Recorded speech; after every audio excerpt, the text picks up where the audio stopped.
ikaduha nga Tesalonica kapitulo 1 bersikulo 3 ngadto sa 4. Usay giingon diri mga kaigsuonan, ingon si Pablo ngadto sa mga tao or katawhan sa Tesalonica. Mingon siya diri mga igsuon. Ini ang tapad igsuon. Kinahanglan nga sa tanang panahon magpasalamat kami sa Dios tungod kaninyo.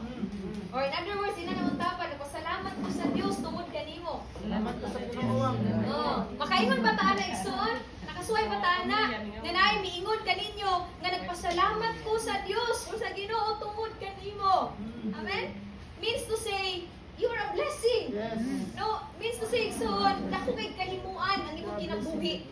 Labi na sa pagpalapnag o pagpadayon sa pagbuhat sa buluhaton sa Dios. Unya, mingon din tungod kaninyo, angay gayod nga buhaton namo kini ang pagpasalamat igsuon kay ang inyong pagtuo nagtubo man pag-ayo. Ini mo tapad, ang imong pagtuo nitubo.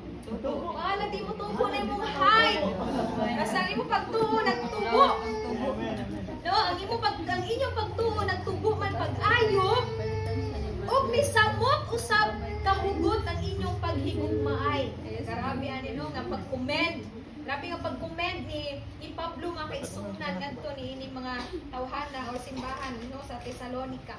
Kaya mayingon diri sa kapitulo 4, busa kamo gipasigar ko namo sa mga simbahan sa Dios tungod sa inyong paglahutay. Ina paglahutay. Paglahutay o pagtuo. Taliwanag sa tanang paglutos o mga pag-antos. And one thing amazing sa ilama kasi natiyanig son, despite or in spite of, they were still motivated to follow Jesus. They were still motivated to preach the gospel. They were still motivated even to die for the sake of Christ. Their faith is flourishing. Their faith were flourishing. Kung saan ang flourishing? Milambo. Tingnan, milambo. Ang ilang pagtuo, milambo. Ilalong sa bisang unsa ng mga paglutos o mga kalisdanan. Amen. Kaya kung dako ni painumdog sa ato kining atong nadawatan igsuon nga kaluoy o grasya sa Ginoo, kining tawag nga nabatinan nato. Ingon si Paul mga kaigsuonan in Ephesians chapter 4 verse 1, as prisoners of the Lord Jesus Christ, I urge you to live a life worthy of the calling you have received in Jesus.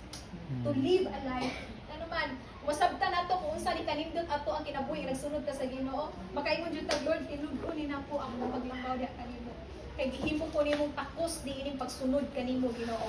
Gihimo ko nimong takos og Dios pinaagi sa imong kaluoy ug grasya ni ining pagsubay Ginoo sa kamatuoran ug pagsunod ug pagbuhat sa imong kabubuton. And if we understand that, makaingon jud tag yes, dili gyud kaduwa-duwaan ang pagsunod sa Ginoo. Amen? Dili gyud kaduwa-duwaan di kinabuhia. Yes, naman ko'y pamilya, naman mo pamilya, naman mo'y pagskwela, pagtrabaho, and all other concerns sa tumang kinabuhi. Kabalo na ang Dios ana igsoon. Kabalo na siya. Kung nag-atimanta, basta ba ang Dios na nasayod na mo plaster matiman ni ana. And labaw sa tanan ang atong focus igsoon is not just the here and now. The here and now is important. The here and now matters. But what really matters is the after here and now. Now is not forever. No? Inay mo tapad dili karon ang forever.